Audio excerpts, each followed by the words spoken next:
എല്ലാ കൂട്ടുകാർക്കും മിസ്റ്റർ പ്രിൻസിൻ്റെ പുതിയൊരു വീഡിയോയിലേക്ക് സ്വാഗതം. ഇന്നത്തെ വീഡിയോയിൽ നമ്മൾ നോക്കാൻ പോകുന്നത് നമ്മുടെ ഗംഗുവിനെ കുറിച്ചാണ്. നമ്മുടെ ഗംഗു ഒരു റവല്യൂഷണറി ആർമിയിലെ സ്പൈ ആണെന്ന് പറഞ്ഞുകൊണ്ട് ഒരുപാട് തിയറി വരുന്നുണ്ട്. ആ തിയറിനെ കുറിച്ചാണ് നമ്മൾ ഇന്നത്തെ വീഡിയോയിൽ നോക്കാൻ പോകുന്നത്. ഇത് സത്യമാകാൻ ചാൻസ് ഉണ്ടോ, അല്ലെങ്കിൽ ഇതൊരു വെറുതെ പടച്ചുവിടുന്ന തിയറിയാണോ, ഇതാണ് നമ്മൾ ഇന്നത്തെ വീഡിയോയിൽ നോക്കുന്നത്.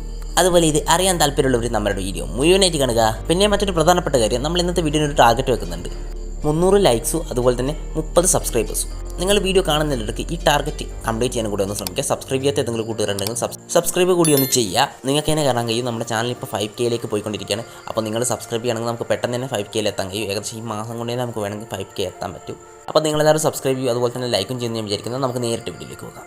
ഈ തിയറി ഇങ്ങനെ വളരെ ശക്തമായിട്ട് പുറത്തു വരാൻ തുടങ്ങുന്നത് ഇപ്പോൾ അടുത്താണ്. കാരണം നമ്മൾ മറ്റ് 2 ഹോളി ലൈൻസിനെ റിവീൽ ചെയ്തപ്പോൾ അവരുടെ ഫാമിലി ബാക്ക്ഗ്രൗണ്ടൊക്കെ അതിൽ പറയുന്നുണ്ടായിരുന്നു.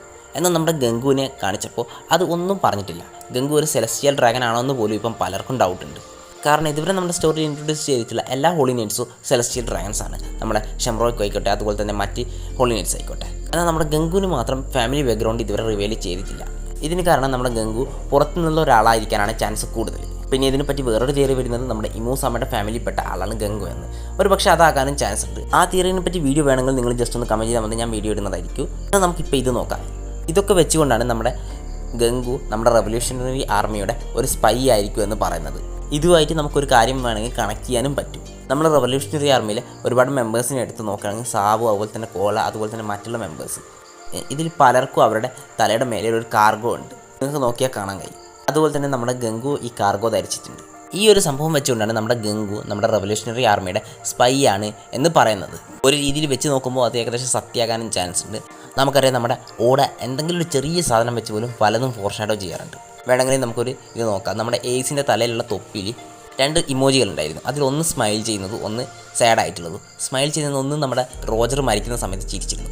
അതുപോലെ തന്നെ നമ്മുടെ എയ്സ് മരിക്കുന്ന സമയത്ത് എയ്സിൻ്റെ മുഖം ഒരു സാഡ് ആയിട്ടാണ് ഉണ്ടായിരുന്നത്. അപ്പോൾ നിങ്ങൾ ഇതൊന്ന് നോക്കി നോക്കി. ഇതൊക്കെ വെച്ച് നോക്കുമ്പോൾ നമ്മുടെ ഓട എത്രമാത്രം ഫോർഷാഡോ ചെയ്യാറുണ്ട് പലതും എന്ന് നമുക്ക് ഇവിടെ കാണാൻ കഴിയും. ഒരു പക്ഷേ നമ്മുടെ ഓട ഈ കാർഗോ വെച്ചിട്ട് നമുക്ക് ഫോർഷാഡോ ചെയ്ത് തന്നിരിക്കുന്നത് നമ്മുടെ ഹോളി നൈറ്റ്സിനെ നമ്മുടെ ഗംഗു ബിട്രേ ചെയ്യാൻ ചാൻസ് ഉണ്ടെന്നാണ്. പിന്നെ നമ്മുടെ ഗംഗുവിനെ കുറിച്ച് വരുന്ന ഒരു ഫണ്ണി ആയിട്ടുള്ള കാര്യം, നമ്മുടെ ഗംഗു നമ്മുടെ ലൂഫിയുടെ മദറാണെന്നാണ്. ഇതൊക്കെ ഞാൻ ഇൻ്റർനെറ്റിൽ കണ്ട സീരീസ് മാത്രമാണ്. ഇതൊക്കെ സത്യമാണോ അല്ലയോ എന്നൊന്നും എനിക്കറിയില്ല. ഞാൻ നിങ്ങളുടെ വഴി ഷെയർ ചെയ്യുന്നത് മാത്രമേ ഉള്ളൂ. നിങ്ങൾക്ക് ഈ തിയറീസൊക്കെ ഇഷ്ടപ്പെട്ടിട്ടുണ്ടെങ്കിൽ ജസ്റ്റ് ഒന്ന് കമൻറ്റ് ചെയ്യുക. അതുപോലെ തന്നെ ഞാൻ പറഞ്ഞ ടാർഗറ്റും അതുപോലെ തന്നെ പിന്നെ മറ്റൊരു കാര്യം പറഞ്ഞായിരുന്നു, നമ്മുടെ ഗംഗു നമ്മുടെ ഇമുവായിട്ട് റിലേറ്റഡ് ആണെന്ന്. അതിനെക്കുറിച്ച് വീഡിയോ ആണെങ്കിൽ ജസ്റ്റ് ഒന്ന് കമൻറ്റ് ചെയ്യുക.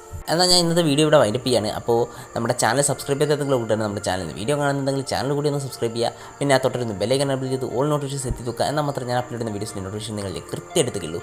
എന്നാൽ മറ്റൊരു വീഡിയോ കാണുന്നതിരെ ബൈ ബൈ.